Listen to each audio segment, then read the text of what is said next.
และสถานายถนอมนางเทียมจันทร์สุวรรณและนางสาวกุณินาสุวรรณและนางสาวสุนิกาสุวรรณเพื่อถวายทานไว้ภายภาคหน้าและนายนิคม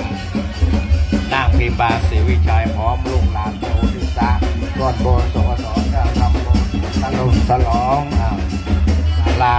เรียกว่าหลวงปู่องค์บาดองดีวัดราชปีในวันนี้เนอะญาตินำเลยเนอะ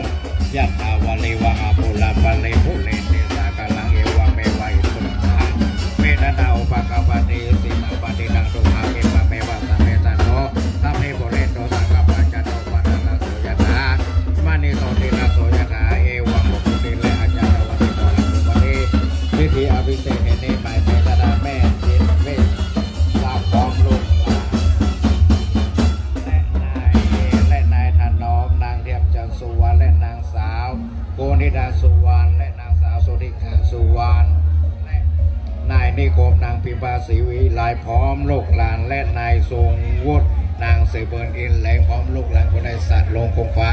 ตกแต่งพร้อมน้อมนำมายังบุปผาจารย์ดวงดอกข้าวดอกมาเล็ดลำเทียนต้นคนดานมาถวายเป็นด้านเนื่องสลุงฉลองปอยหลวงอาศาลาของหลวงปู่ฮูบาดวงดีสุภาโตในวันนี้แม่กรรมคำปาตนาจุญญาโจประการเพื่ออุทิศส่วนบุญสุขสนถวายทานไว้ภายภาคหน้านั้นถูกจะมีเรื่องแต่เดลี